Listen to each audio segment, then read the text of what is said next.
Hi, welcome to our channel of IGNOU Audiobooks, Indira Gandhi National Open University. School of Education, SOA. Bachelor of Arts, BAG. Education, Semester 6, BASE 142 Lifelong Learning. Block 1 Lifelong Learning, What, When, Where and How? Unit 4 Lifelong Learning as a Discipline and as a Practice, 4.1 Introduction. Having gone through the preceding units of Block 1 of this course, you might have understood that lifelong education and lifelong learning are interlinked and mutually reinforcing. However, lifelong learning is rather more compulsive in its nature and is essential for sustainable development of the individuals, societies and the nations, irrespective of the level of educational development they ever attain. Lifelong learning essentially integrates learning with education, living and working. Further, like education, lifelong learning too is a broad, generic term which is also difficult to define with specificity. As discussed in Unit 1, the concept of lifelong learning has interrelationship, overlaps and even interchangeable use with many other closely related concepts in education such as formal, non-formal, informal, permanent, recurrent, continuing and adult learning and education. Learning is inevitable, part of education of all and at all times. The scope of lifelong learning includes the learning individuals, groups, communities, societies, organizations and institutions. In the process of its emergence over the years, lifelong learning has grown into an accepted global concept with its diverse manifestations related to local, national and international priorities impinging upon political, economic, cultural and social value systems of practical significance. Unit 2 has presented to you different categories of lifelong learners: individuals, students and teachers in all systems, communities and societies. Unit 3 has emphasized how all places, learning cities and regions, serve as lifelong learning places, and how all societies, industrial societies, information societies and knowledge societies, emerged into lifelong learning societies. Lifelong learning is a key for success of individuals in labor markets and societies shaped by megatrends such as increase in life expectancy, rapid technological changes, globalization, migration, environmental changes, digitalization as well as unimaginable and unprecedented pandemic like the COVID-19 that transformed the world of learning. While government support remains valuable to ensure that the major structural changes do not lead to deep fissures in the social fabric, creating a culture of lifelong learning is essential to enable individuals to be the agency to manage change as an accepted practice. It is possible only through meaningful approaches. However, when we think of practice of lifelong learning, it is quite genuine to get a doubt as to whether lifelong learning is a discipline and a practice. Like many other disciplines such as psychology, sociology, history, education, and so on, in order to understand lifelong learning as a practice, we need to consider certain questions such as, what is an academic discipline? When does a particular field of study assume the status of a discipline? What are the attributes of an academic discipline? Does lifelong learning possess these attributes, characteristics to qualify itself as an academic discipline? What is the status of practice of lifelong learning at global level and in India? In this unit, i.e. Unit 4, we shall attempt to find answers to these questions, amongst others, as well. 4.2 Objectives. After going through this unit, you should be able to explain evolution of the concept of lifelong learning. Identify the characteristics, attributes of an academic discipline. Analyze the characteristics of lifelong learning from a discipline point of view. Appreciate lifelong learning as an academic discipline, and discuss the approaches to lifelong learning as a global practice. 4.3 Evolution of lifelong learning, a global movement. Before discussing lifelong learning as an academic discipline and as a practice, let us have a brief overview of evolution of the lifelong learning movement at global level. Lifelong learning crystallized as a concept in the 1970s due to the initiatives from three international bodies. The Council of Europe advocated permanent education, a plan to reshape European education for the whole lifespan. The Organization for Economic Cooperation and Development, OECD, called For recurrent education, an alternation of full-time work with full-time study. Similar to sabbatical leaves, United Nations Educational, Scientific and Cultural Organization, UNESCO, report titled Learning to Be the World of Education, Today and Tomorrow, drew most attention and had the remarkable influence. Commonly known as the Foray Report, 1972, a utopian document that used the term lifelong education instead of lifelong learning, foresaw lifelong education as a transformative and emancipatory force, not only in schools, but in society at large. One commentator, Charles Hummel, called the UNESCO concept a Copernican revolution in education. Whitehat Jr., https, education, State University. Com, pages, 2181, lifelong learning, HTML, US educational and political leaders took note of these ideas. They adopted the term lifelong learning, rather than lifelong education, and applied it to adult education, leaving initial and secondary education to the existing system. The American discussion tended to be more pragmatic than visionary, addressing specific categories of educational need rather than proposing systems. The Mondale Lifelong Learning Act of 1976 included in its scope a laundry list of nearly 20 areas, ranging from adult basic education to education for older and retired persons, a charge that proved too diffuse to address with public policy. However, European and American policy interest in lifelong learning waned after the early 1980s, although interest continued among educational institutions and non-governmental organizations. Nevertheless, both in Europe and the United States, interest in lifelong learning revived in the early 1990s. A fresh round of studies and reports popularized the idea of lifelong learning, and it became part of national policy discussion, particularly when global competition and economic restructuring toward knowledge-based industries became more prevalent. In a full employment economy, corporations perceived a benefit from investment in human capital, while a new workforce of knowledge technologists expected their employers to maintain their employability by investing in their education. The focus on learning thus shifted from personal growth to human resource development. Meanwhile, education and training approaches became central to a transition away from unemployment and welfare dependency. Thus, over the years, lifelong learning has taken its roots not only as a globally accepted concept but also as a global practice. 4.4 Status of lifelong learning ASN. Academic discipline. Prior to focusing our attention on understanding whether lifelong learning is an academic discipline or not, let us first understand what an academic discipline, in general, is, and what its characteristics or attributes are. 4.4.1 Characteristics, attributes of an academic discipline.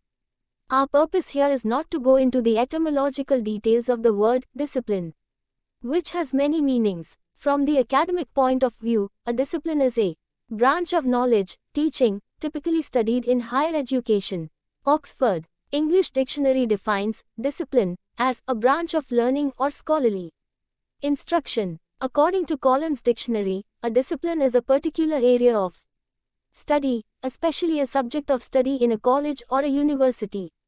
From the above definitions, we can understand that an academic discipline is a subdivision of knowledge that is taught and researched at the college or university level. Disciplines are defined and recognized partly by the academic journals in which relevant research is published, and partly by the learned societies and academic departments or faculties within colleges and universities to which they belong. Academic disciplines are conventionally divided into the humanities, including language, art and cultural studies, the sciences disciplines, such as physics, chemistry and biology, botany and zoology, the social sciences disciplines such as history, sociology, political science, etc., and so on.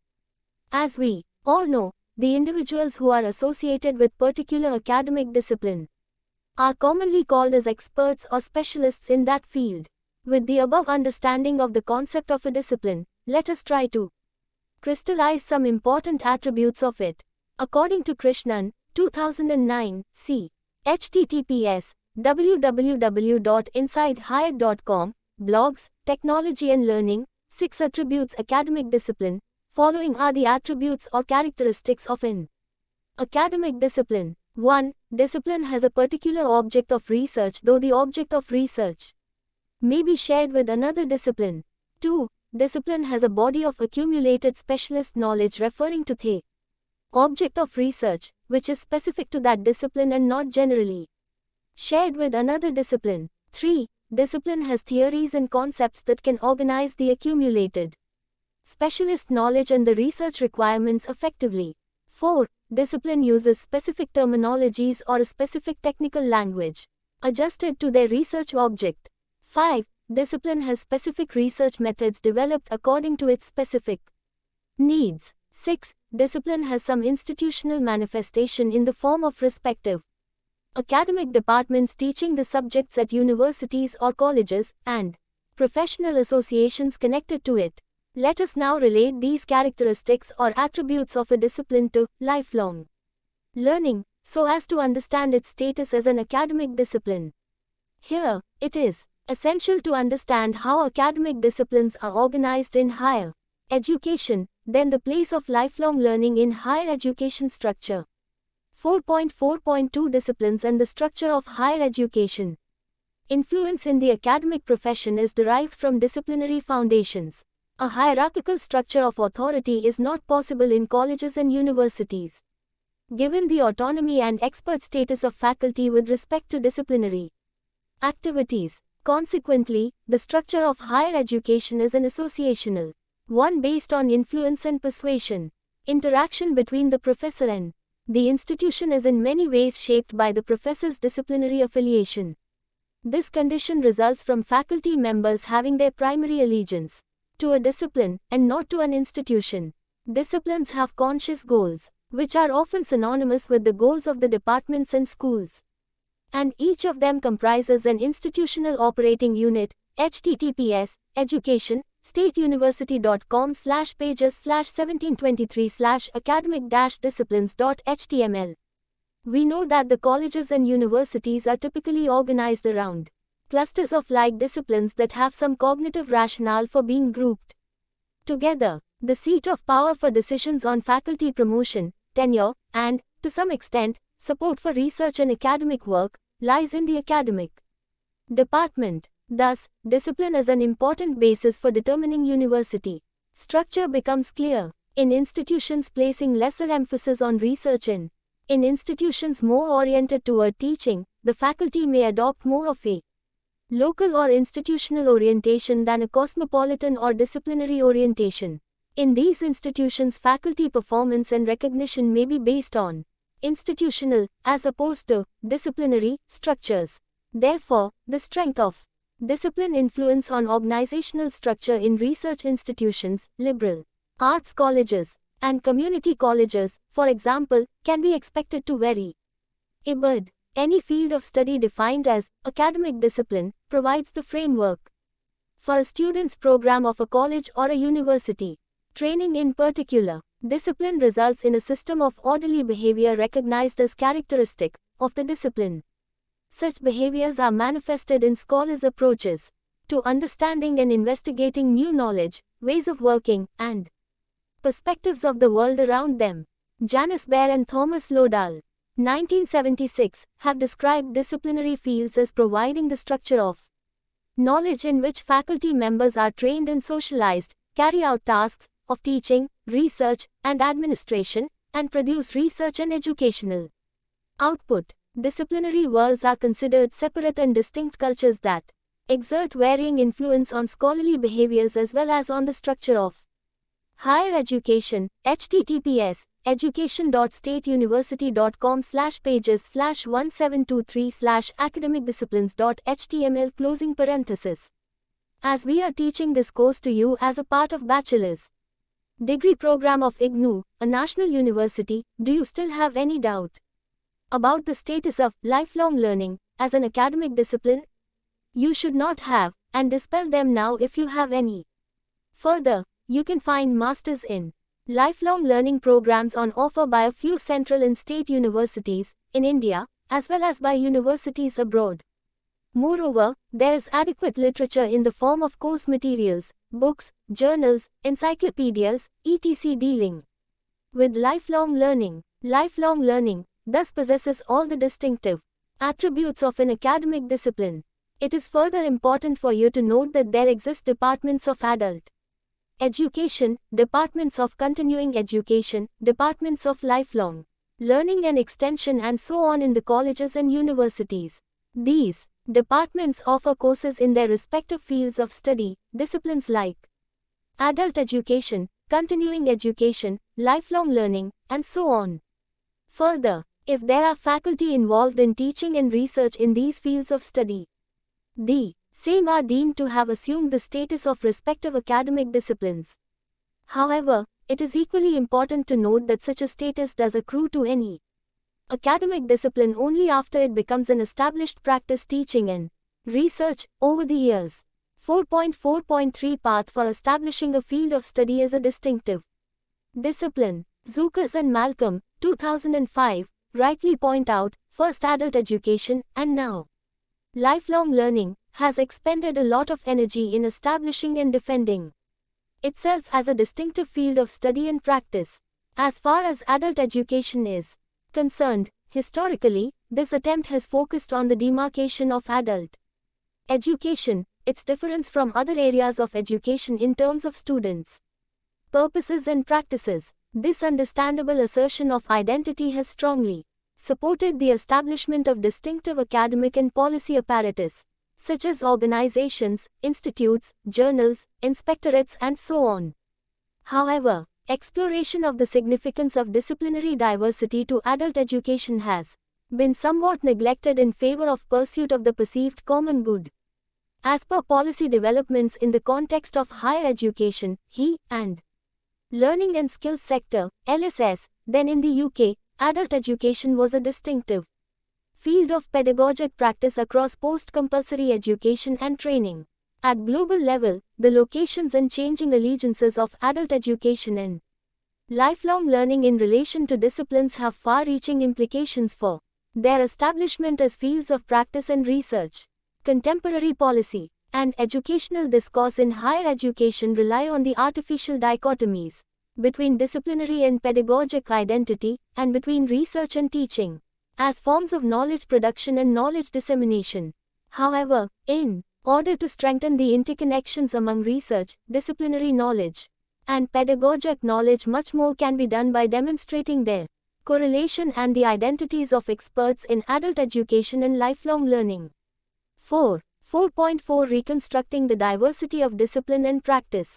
From the above discussion, the separation between adult education, lifelong learning as a discipline, what is taught, and as a pedagogy, how it is taught or facilitated, promoted, and between research as knowledge production and teaching as knowledge dissemination is very clear now. Thus, over the decades, academic identities of experts in adult education or lifelong learning seem to have been involved in a series of choices regarding research identity as well as between disciplinary and pedagogic identity.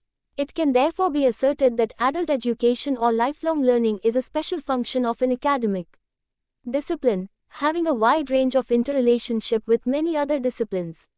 By considering the relationships between disciplinary and pedagogic identity, the experts or specialists in the field of adult education, lifelong learning need to articulate clearly the ways in which they engage in disciplinary knowledge production and dissemination through their teaching and research.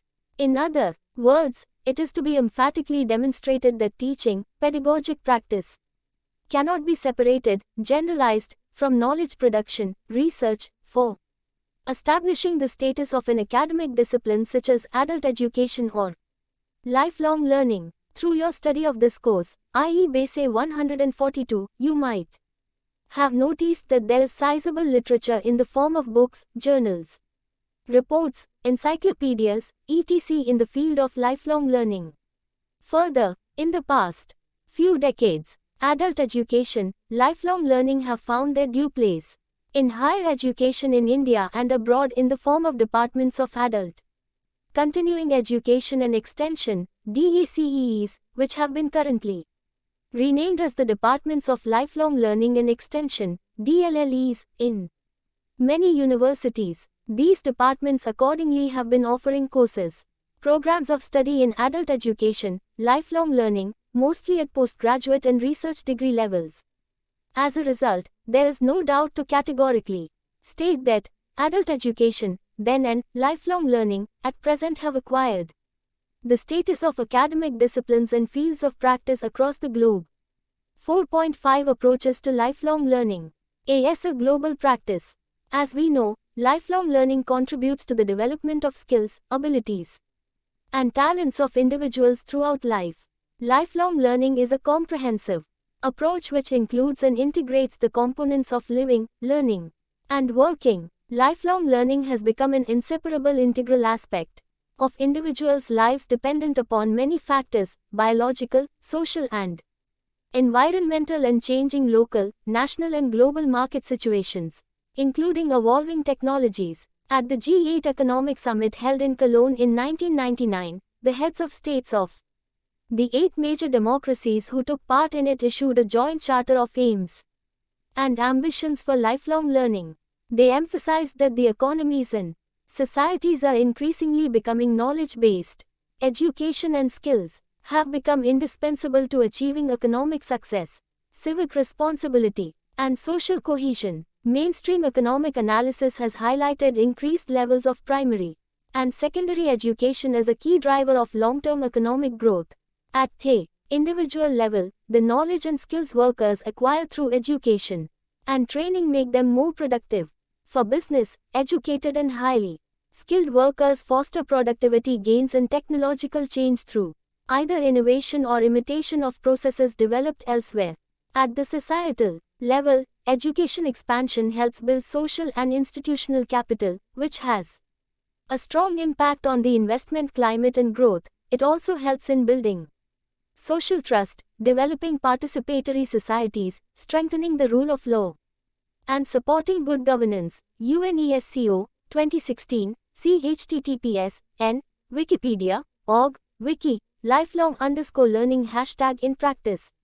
Lifelong education has gone through considerable transformation since 1970s, but much confusion continues to permeate discussion on its meaning, policy, orientations and added value compared to alternative approaches. Although the initial proposals were meant for all countries, subsequent development of the concept has occurred mainly in the context of the OECD countries, and questions might well be raised about its relevance for the developing countries. https://10.1007/978-94-007-23603-3_29. Thus, the approaches to lifelong learning changed over the years. Before discussing different approaches, let us first understand the distinguishing features of an approach to lifelong learning. 4.5.1 Distinguishing features of lifelong learning approach. The lifelong learning framework emphasizes that learning occurs during the whole course of a person's life.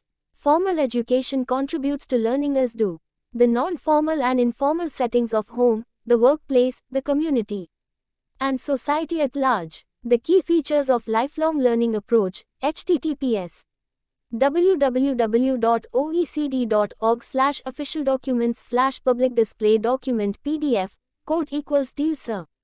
Ed. Carey, CD 2000, 1-2, PART1, REV2. Overall systemic view of learning. The lifelong learning framework examines the demand for learning and availability or provision of learning opportunities as part of a connected system covering the whole life cycle.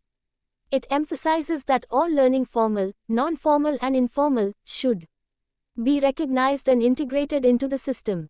It advocates equitable access to learning in a life cycle perspective with priority on underserved groups, such as preschool children and adults, and with quality opportunities, diverse learning methods, courses and settings to cater to multiple learning needs. The centrality of the learner and the initiatives to cater to the diversity of learner needs form the core of lifelong learning strategies and approaches. It represents a shift of attention from the supply side of Learning to the demand side. E. Motivation to learn. It emphasizes the motivation to learn and draws attention to self-paced and self-directed learning.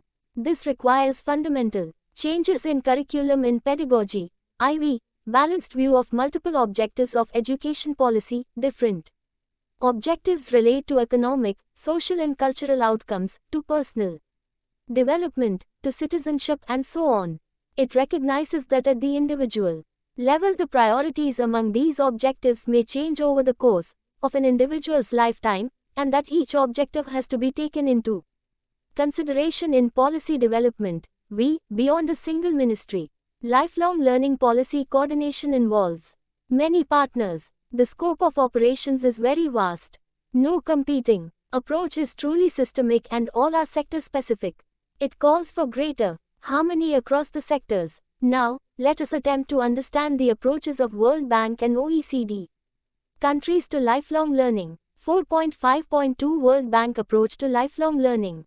World Bank, 2018, see https elibrary.worldbank.org/doi/10.1596/978-1 4648 1328 3_ch4 argues that investments in early childhood, including in nutrition, health, protection, and education, lay strong foundations for the future acquisition of higher-order cognitive and socio-behavioral skills. Those individuals who acquire such skills in early childhood remain more resilient to uncertainty later in life. Tertiary education proves another opportunity for individuals to acquire the higher-order general cognitive skills, such as complex problem-solving, critical thinking, and advanced communication. So important to the changing nature of work, but remains insufficient. As for the current stock of workers who cannot go back to school or to university, reskilling and upskilling those who are not in schools or in formal jobs remains a critical part of the response to technology-induced labor market disruption. Fact is that a significant part of the readjustment in the supply of skills is happening outside of compulsory education and formal jobs. Early childhood learning, tertiary education, and adult learning sought outside the workplace are 2017 is increasing, whereas the demand for narrow job-specific skills is waning. Hanushek et al., 2017.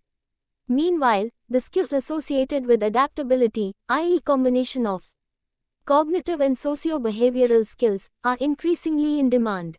Adoption of technology, more generally, makes some jobs obsolete. The demand for skills linked to home appliance repair, for example, is shrinking quickly because technology is driving down the price of appliances and improving reliability. At the same time, innovation is creating new types of jobs. In fact, a large share of children entering primary school in 2018 will work in occupations that do not yet exist. Even in low and middle income countries, many people are employed in jobs that did not exist 3 decades ago.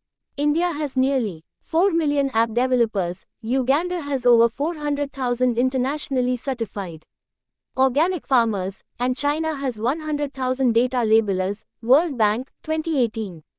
Evidence from developed countries points to job polarization, the expansion of high and low-skill jobs coupled with the decline of middle-skill jobs.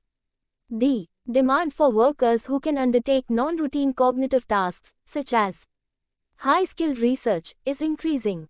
So is the relative demand for workers able to handle non-routine tasks that cannot be automated easily, such as food preparation. Conversely, the demand for workers for procedural routine tasks, which are often performed in middle-skill jobs such as data entry, is declining because of automation. On the other hand, in many developing countries, the demand for high-skill workers is increasing. See Figure 4.1. The share of workers in high-skill occupations increased by 8 percentage points or more in Bolivia, Ethiopia, and South Africa from 2000 to 2014. But the change in demand for low and middle-skill jobs is more heterogeneous across countries. In Jordan, the share of employment in middle-skill jobs increased by 7.5 percentage points between 2000 and 2016. In Bangladesh, this share fell by almost 20 percentage points. During the same period, This change in the demand for workers for low and middle skill jobs in developing countries is not surprising. What happens at this end of the skills spectrum is likely to be driven by the competing forces of automation and globalization. Depending on the relative speed of these forces, some developing countries are seeing an increase in middle skill jobs, others are seeing a decline. Creating a skilled workforce for the future of work rests on the growing demand for advanced cognitive skills, socio-behavioral skills, and adaptability. Evidence across low to high-income countries suggests that in recent decades jobs are being defined by more cognitive, analytical tasks. In all regions of the world, these skills are consistently ranked among those most valued by employers. The demand for socio-behavioral skills is also increasing in developing countries. Nevertheless, technological change makes it harder to anticipate which job-specific skills will thrive and which will become obsolete in the near future. In the past, shifts in skill requirements prompted by technological progress took centuries to manifest themselves. Figure 4.2. In the digital era, advances in technology call for new skills seemingly overnight. Figure 4.2. Technology diffusion over time. Look at the screen. The ability to adapt quickly to changes is increasingly valued by the labor market. The most sought-after trait is adaptability, the ability to respond to unexpected circumstances and to unlearn and relearn quickly. This trait requires a combination of certain cognitive skills, critical thinking, problem-solving, and socio-behavioral skills, curiosity, creativity. A study of technical and vocational students in Nigeria showed that the socio-behavioral skill of self-efficacy was positively and significantly predictive of career adaptability. Ebonihi, Rashid, and Barker, 2016. Strong skill foundations are important for developing advanced cognitive skills, socio-behavioral skills, and skills predictive of adaptability. For most children, these skill foundations are formed through primary and secondary education. Yet, according to the World Development Report 2018, the acquisition of foundational skills that one would expect to happen in schools is not occurring. In many low and middle income countries, important skills readjustments are happening increasingly outside of compulsory education and formal jobs. Skills development for the changing nature of work is a matter of lifelong learning. This kind of learning is especially germane to skills readjustment amid demographic change, be it the aging populations of East Asia and Eastern Europe or the large youth populations of Sub-Saharan Africa and South Asia. B. Learning in early childhood, strong foundation for learning in future. The most effective way to acquire the skills demanded by the changing nature of work is to start early. Early investments in nutrition, health, social protection, and education lay strong foundations for the future acquisition of cognitive and socio-behavioral skills. The architecture of the brain forms from the prenatal period to age 5, and so this is an important stage for developing cognitive and socio-behavioral skills. During this period, the brain's ability to learn from experience is at its highest level. Experiences and learning during this period directly affect achievement in adulthood. If this window is missed, building skills later becomes harder. Quality early childhood development programs enable children to learn. Investments in nutrition, health, and stimulation in the first 1,000 days of life build stronger brains. The engagement of parents and caregivers during this phase also matters for the development of children's language skills, motor and self-regulation skills, as well as social behavior. From the age of 3, socialization and more formal early learning become important to prepare children to succeed in primary school. A quality preschool strengthens children's executive functions, such as working memory, flexible thinking, self-control, launching them on higher learning trajectories. Early childhood investments efficiently produce skills that are relevant to a child's future.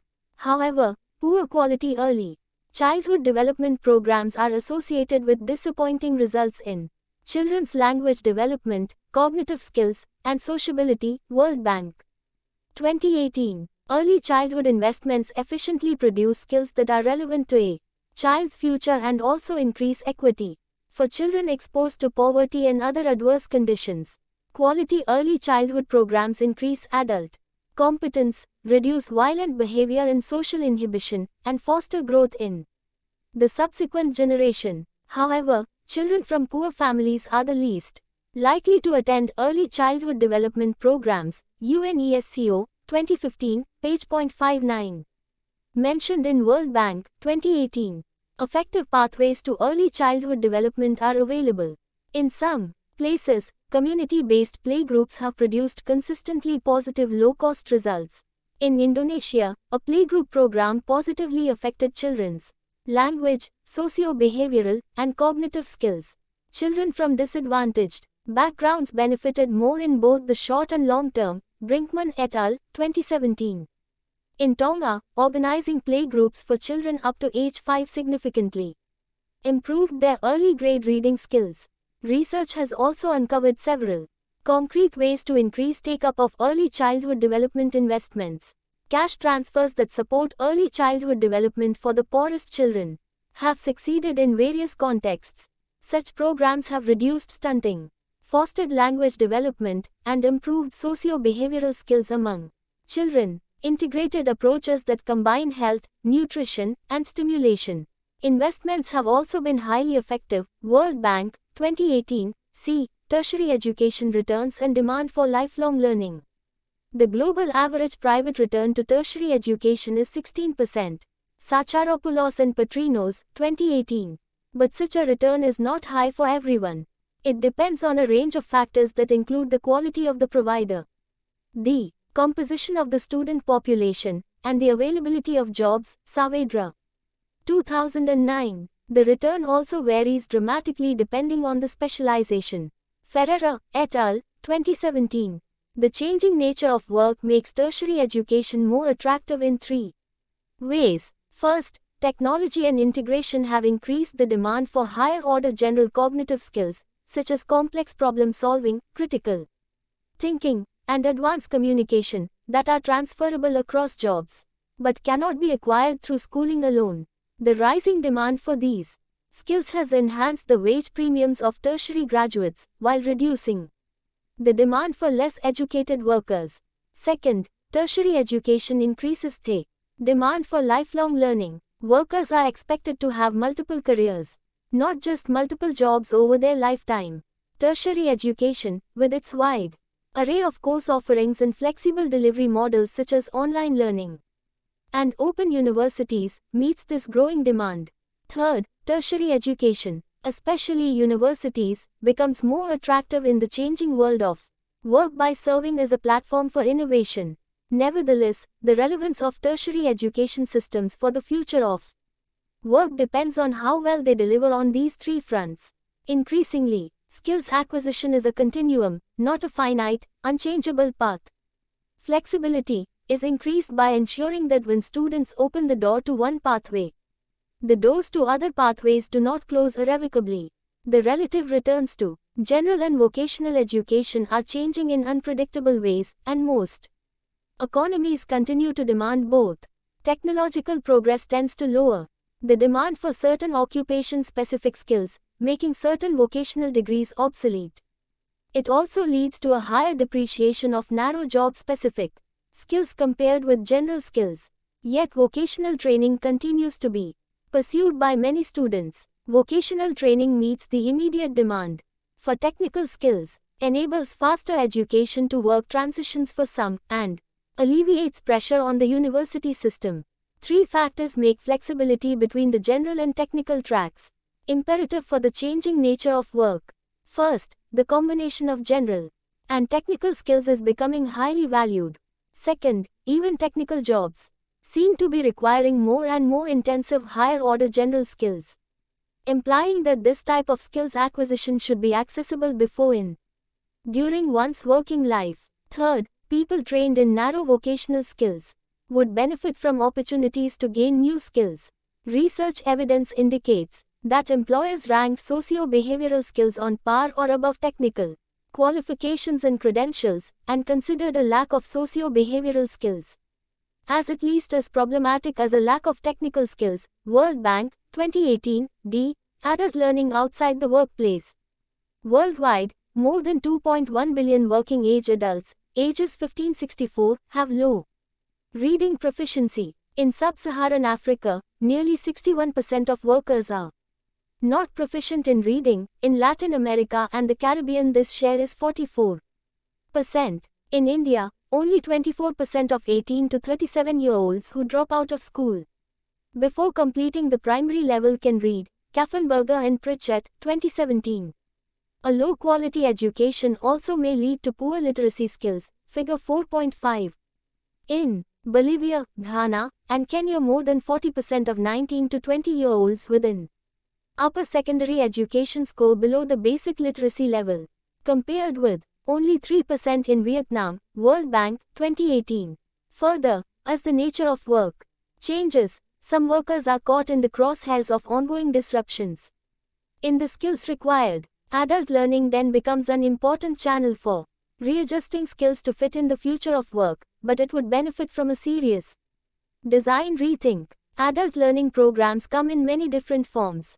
3 main types that are particularly relevant to preparing adults for the changing labor markets include programs on adult literacy, skills training for wage employment, and entrepreneurship programs. Given the future of work, functional literacy is a survival skill. The economic and social cost of adult illiteracy to developing countries is estimated at more than $5 billion United States dollars a year. Cree, K, and Stewart, 2012. But many adult learning programs fail to generate a meaningful impact. Adult literacy programs often improve word recognition but fail to improve actual reading comprehension. Even with basic literacy skills, many people leave school too early to thrive in work or life. Reasons may be economic or cultural constraints, the low quality of basic education, or both. In 2014, the dropout rate from a lower secondary general education was, on average, 27.5% in low-income countries and 13.3% and 4.8% in middle and high-income countries, respectively. UNESCO Institute for Statistics, mentioned in World Bank, 2018. It is difficult for early school leavers to find jobs or pursue further education later in life without formal certification and training in skills. Similar constraints are also faced by many adults who stayed in school but received a poor quality basic education. Globally, some 260 million people aged 15-24 are out of school and out of work. A pool of unemployed adults is a political risk as well as an economic concern. At times, it leads to a wave of emigration, social unrest, or political upheaval. Adult learning programs update the skills and retool and improve the adaptability of older workers. Even among successful adult learning programs, the costs are high. Adult learning is frequently just one expensive component of a comprehensive package, making it difficult to understand a program's cost effectiveness. The two main reasons for low effectiveness are a suboptimal design and an incorrect diagnosis. Adult brains learn differently, and that is not always factored into program design. There are certain factors which are not factored into the design of adult learning programs. For an example, adults face significant stress, which compromises their mental capacity. For adults, emotions are constantly mediated by the demands of family, childcare, and work. These demands compete with the cognitive capacity required for learning. Because the brain's ability to learn decreases with age, adult learning programs face a built-in challenge, acquiring knowledge when the brain is less efficient at learning. Advances in neuroscience suggest how to tackle this factor. An adult brain's ability to learn is significantly dependent on how much it is used. Adult learning programs have a better chance of success if lessons are integrated into everyday life. Further, adult learners have high opportunity costs in terms of lost income and lost time with their children, but programs often have inflexible and intensive schedules. 3 promising routes to more effective adult learning programs are better diagnosis and evaluation, better design, and better delivery. Sometimes, an implementing agency may be an influencing factor. The success of adult learning programs may also depend on addressing multiple constraints at the same time. Combining training with cash or capital in some cases is a direct way to boost effectiveness. combining skills training with skills, certificates, referral letters, and better information about job opportunities also may enhance effectiveness, especially for women and the disadvantaged. For example, skills training programs are more successful when the private sector is involved in developing the curriculum or training methods or in providing on-the-job training via internships or apprenticeships. World Bank, 2018. From the above discussion, we can clearly notice that the approach of World Bank is not only broad-based but also foundational in nature, focusing on the relevance of psychosocial and economic factors, policies and programs, among other things, to lifelong learning. 4.5.3 OECD Approach to Lifelong Learning. Early 1970s witnessed significant spurt in recognition of lifelong learning or lifelong education. In its early development, the concept was equated with giving adults access to formal courses at educational institutions. However, in choosing the goal of lifelong learning for all in 1996, Organization for Economic Cooperation and Development, OECD, education ministers signaled a major departure by adopting a more comprehensive view. This goal covers all purposeful learning activities, from the cradle to the grave, that aims to improve knowledge and competencies for all individuals who wish to participate in learning activities. International organizations such as UNESCO and the European Commission have also adopted the more comprehensive approach. Let us now look at the OECD approach to lifelong learning. OECD approach, a systemic strategy. OECD adopted a systemic strategy approach to lifelong learning, which is highlighted below. People at each stage of life need not only to be given specific opportunities to learn new things, but also to be equipped and motivated to undertake further learning, where necessary, organized and directed by themselves. Curricula, pedagogical practices and the organization of learning need to be examined from this perspective. Each learning setting needs to be linked to others, to enable individuals to make transitions and progress through various learning stages. Provision, therefore, needs to be structured in a way that creates appropriate linkages and pathways.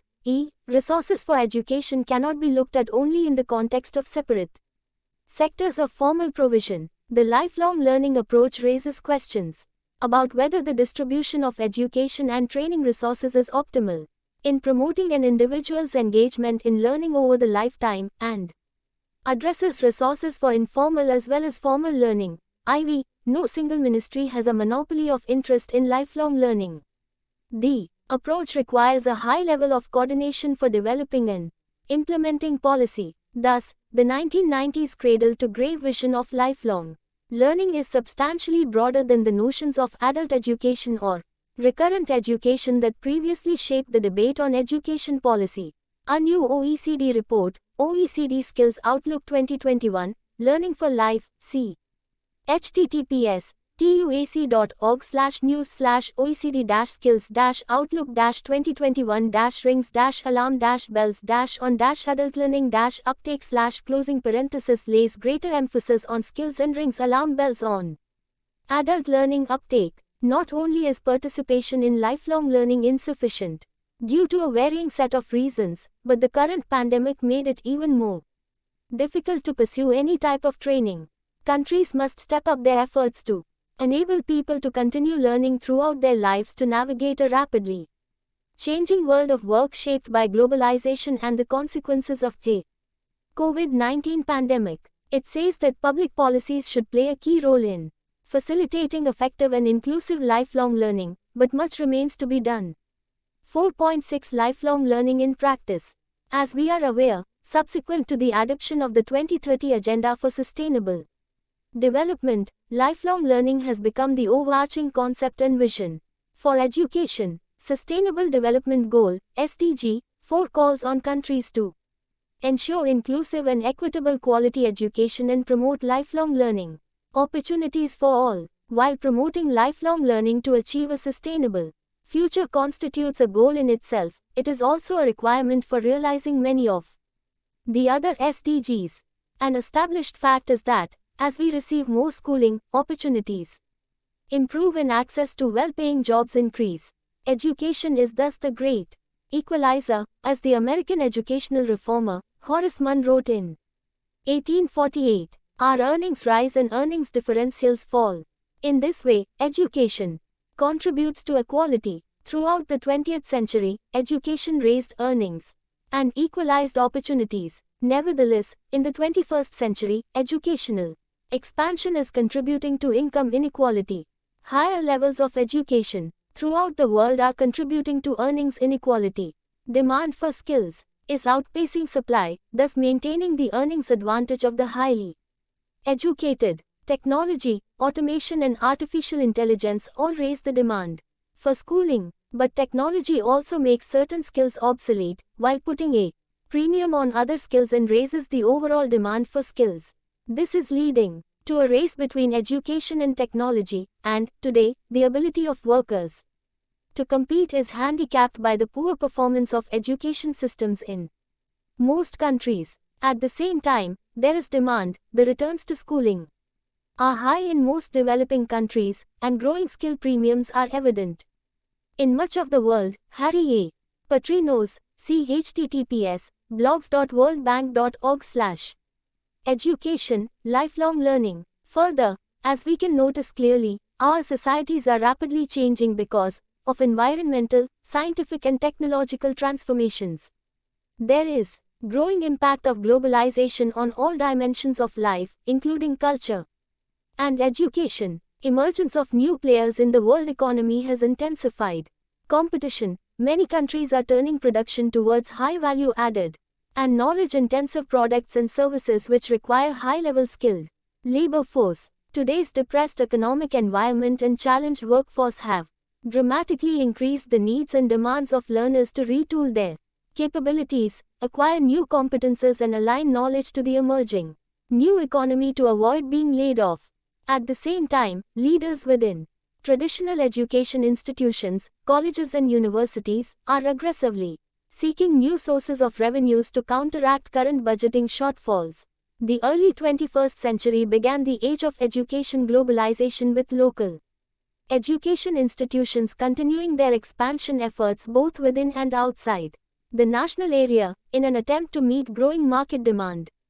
To face this competition, many universities and vocational schools moved aggressively into the adult learning market. Today, it is even easier to serve adult learners utilizing new technologies facilitated by the introduction of the internet, online, blended, and e-learning. Continuing education and distance learning organizations lead the way by adopting technologies and flexible operations to support the varied needs of adult learners, including lifelong learning. Chitiba, 2012. New processes for education delivery and learner support mechanisms advanced to meet the dynamic needs of the adult learner marketplace. They have thus recognized their innate ability to meet the diverse needs of today's economically challenged learner and market dynamics. Successful implementation of lifelong learning strategies of all educational institutions at all levels therefore requires not only adoption by enthusiastic innovators but also appropriate institutional structures in order to support the sustainability and mainstreaming of lifelong learning initiatives. In the following subsections, we will focus on the practice of lifelong learning in European Union, in the USA and in India. 4.6.1 Implementation of lifelong learning in European Union. The lifelong learning program for European Union is stipulated in Article 15. Paragraph 5 of the Decision No. 17/2006, EC of the European Parliament, and of the Council of the 15th of November 2006. The Lifelong Learning Program acts as a catalyst for structural change through support to policy development, cooperation and mobility in European Union. It improves policy making by providing quality tools, analysis and research as well as by exchanging information on best practices. Chitiba, 2012. Lifelong learning programs in European Union. Lifelong learning programs in the European Union were constituted with the aim of transforming the European Union into an advanced information society that has social coherence and a sustainable economic structure. The European Union's approach to lifelong learning consists of 6 programs. Turkish Republic European Union Ministry, 2011, mentioned in Alan Kaplan, 2016. These are as follows. 1. Comenius program. The target audience of this program is preschool, primary and secondary educational institutions as well as education faculties. The basic aim of this program is to develop the knowledge and understanding of students and educational staff towards European culture, language diversity and values. Furthermore, it aims to develop their basic skills of individual development. 2. Erasmus program. This program fosters collaboration between higher education institutions in Europe. It also contributes to the increase in collaboration between higher education institutions and other business environments to improve employment opportunities for university graduates by developing the system of higher education institutions in line with the requirements of the business world. 3. Leonardo da Vinci program. It supports and improves the occupational education policies of countries that are either members or candidates of the European Union. It also contributes to the improvement of collaboration between countries and increases the quality of occupational education. 4. Grundtvig program. It focuses on informal education and adults, apart from the occupation education. It aims at satisfying the needs resulting from the changing structure of knowledge and provides opportunities for adult individuals to develop their knowledge and qualifications during their lives.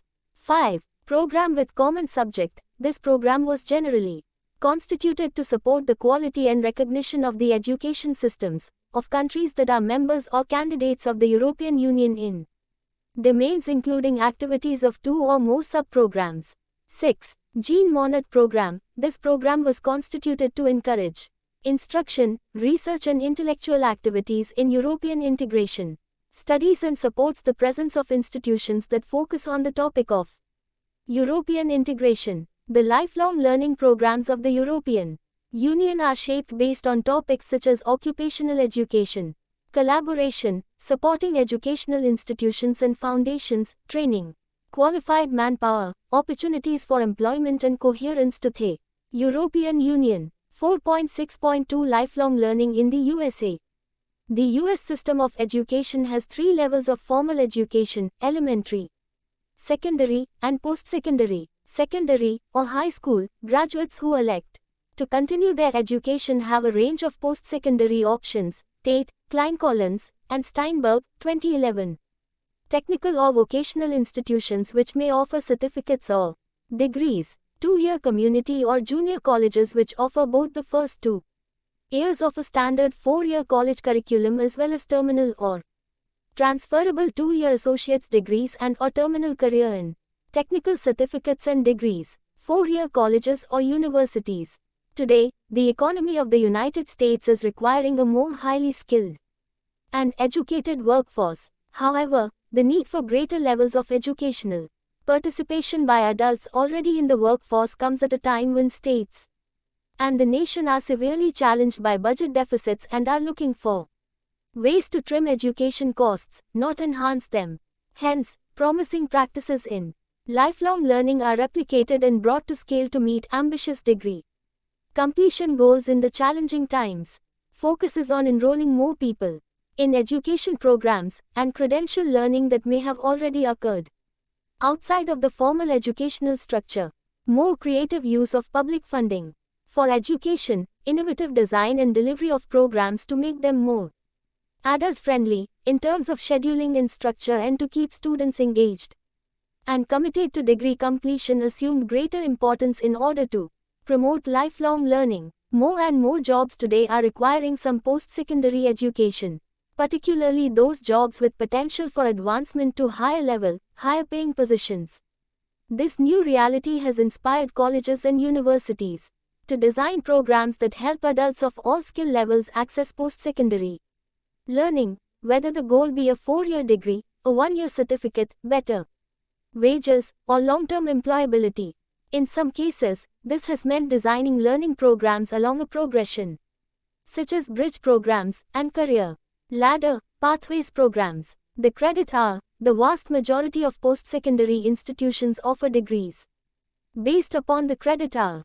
Students who successfully complete college-level courses are awarded credit hours, and the typical 15 or 16-week college course is worth 3 to 4 credit hours. Students typically need to accumulate around 60 credit hours for an associate's degree, 2-year degree, and they need to accumulate twice that number for a bachelor's degree. Individual institutions determine the exact number of credits required for a degree and in what subjects they need to be earned. The number of credits that a given course is worth has traditionally been based not on learning outcomes but on the faculty's workload, as well as the amount of time a student spends in the classroom. Shedd, 2003. Mentioned in Tate, Klein Collins, and Steinberg, 2011. U.S. educational institutions are using innovative principles and practices to meet current challenges and support lifelong learning. The innovative practices address 6 challenges: aspiration, access, transitions, academic and career pathways, affordability and success. Aspiration: in recent years more adults are interested in going back to school to improve their skills and gain more knowledge. This has been a particular focus of public officials who are interested in improving the skills of the workplace, so that a region, a state or the country as a whole can position itself better in the global marketplace. Access: to improve access to lifelong learners, especially learners who work. Colleges and universities began to offer evening and weekend courses, as well as distance learning, on-site training held at the workplace, accelerated programs, modularized courses, open entry, open exit courses, and online or blended learning programs with open source curriculum. Transitions: more and more college students are attending more than one college in their quest to earn degrees.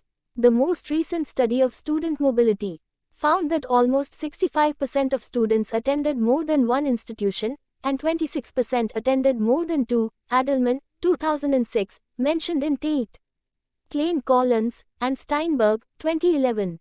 With this degree of student mobility, the challenge then becomes how those students finally earn a degree when many of their college credits are from different institutions.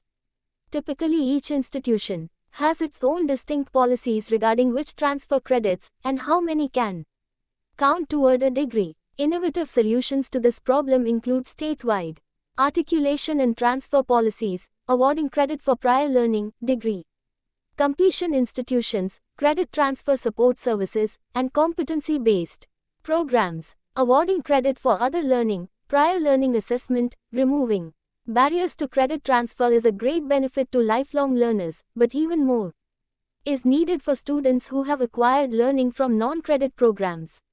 Corporate or military training, workplace-based learning, volunteer activities, and other college-level learning that can and does take place outside of a credit-based course.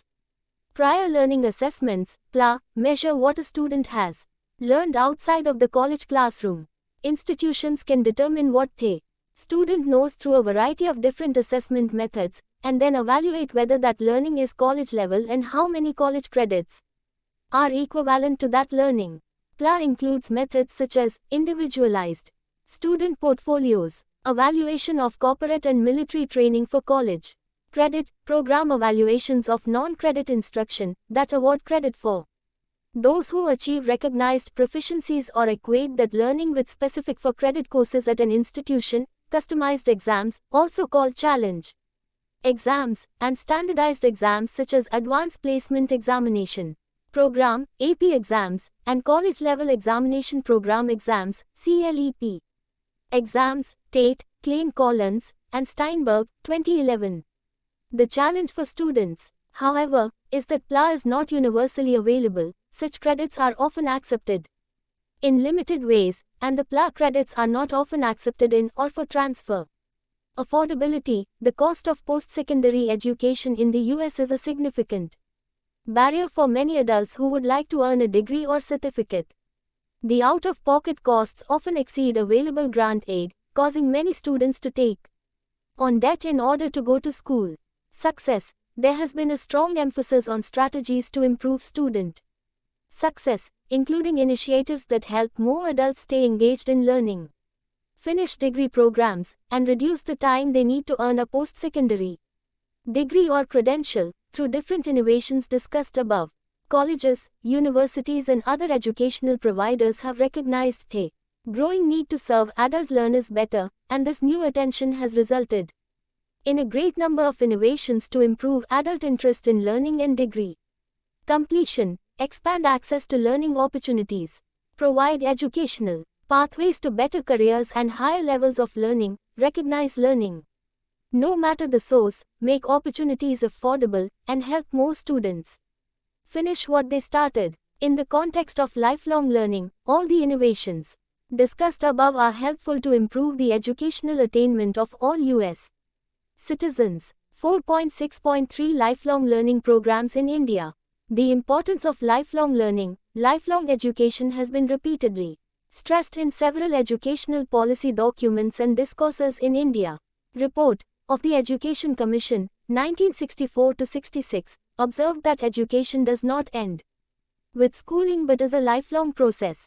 National Policy on Education in India, 1986, modified in 1992, considered lifelong education as the cherished goal of the educational process, which presupposes universal literacy, provision of opportunities for youth, housewives, agricultural and industrial workers and professionals to continue the education of their choice at the pace suited to them. It observes that the critical development issue is the continuous upgradation of skills so as to produce manpower resources of the kind and the number required by the society.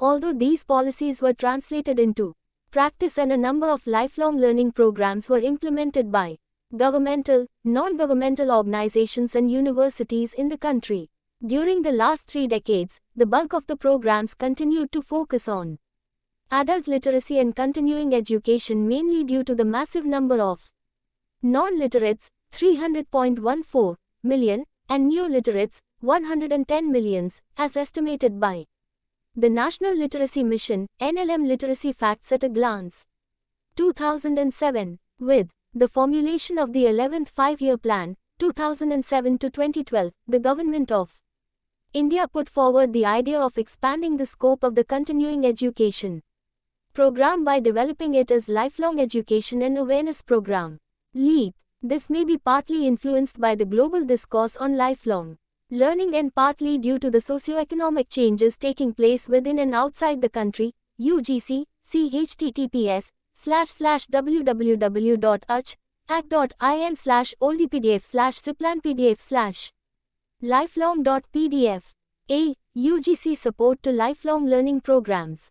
A glance. It was mainly after the launching of the National Adult Education Program, NAEP, by the Government of India in 1978 that the UGC began to encourage the universities and colleges to participate in lifelong learning programs, and started funding it. Although the program made a beginning with adult literacy, its scope was gradually widened over the next 3 decades to include post-literacy, continuing education, population education, refresher courses, and a variety of extension and field outreach activities. Simultaneously, the UGC encouraged and funded the universities to institutionalize the program by setting up separate departments with core faculty to undertake teaching and research. With the beginning of the 11th Five-Year Plan, the UGC accorded maximum priority to lifelong learning with a view to meeting the demands of emerging knowledge society and facilitate the process of developing a learning society. The UGC continued to implement the scheme under its non-formal Education Bureau, UGC. See https://www.ach.in/oldpdf/ziplanpdf/lifelong PDF. While universities have played their role to enhance student employability skills through the formal system, the possibilities of strengthening the non-formal stream of education for catering to the needs of unreached cannot be ignored. There has been a rapid growth of open distance learning through the open universities and open schools in India. Universities have integrated formal and non-formal education by opening their doors to adult learners for lifelong learning programs and by making the university an adult learner-friendly institution, IBID. At present, there are 86 departments, centers of AL in the country. While most of the universities have already established separate departments of AL for institutionalizing extension and for meeting the current demands of lifelong learning in their respective areas of operation, the remaining universities need to give top priority to this field. Further, These departments have to play a major role in development of the human resources, especially providing professional manpower in the area of lifelong learning, and the advisory committees overseeing the work of these departments need to play a more proactive role. The departments of lifelong learning will, therefore, have to play a more dynamic role and move from the periphery to the center stage of the university system. IBAD B approach followed, focus on lifelong learning. The approach during the 11th plan continued the ongoing programs initiated during the earlier 5-year plans, consolidated them and expanded them to cover new universities and select colleges. All the different programs initiated earlier under various terminologies, viz. Adult education, continuing education, extension, population education, student counseling, placement services and e-learning were reformulated and developed as lifelong learning programs so as to bring them in tune with fast expanding global knowledge scenario. Since lifelong learning has become a fundamental goal of recent educational policies, often advocated as a way to achieve socio-economic development and a tool for promoting knowledge-based society, the UGC extended support to this area during the 11th plan. UGC, see https www.ugc.ac.in/oldpdf/ziplanpdf/lifelong.pdf. University-specific programs. Each university has its unique character, ethos and local needs. Over the years, the faculty of the Departments of Lifelong Learning, DLL, may have developed certain expertise which, if encouraged, may lead to specialization. Hence, the approach during the 11th plan encouraged different universities to develop university-specific programs keeping in view the expertise of the faculty and local needs. It is expected that this approach may encourage universities to specialize in their chosen area and in course of time emerge as centers of excellence in the chosen field. IBAD. Developing lifelong learning is a discipline of study. Lifelong learning and improving its quality and developing it as a discipline of study and field of practice. Since the knowledge base of lifelong learning in India continues to be weak, systematic efforts were expected to be made to generate new knowledge through rigorous researches and scholarly publications.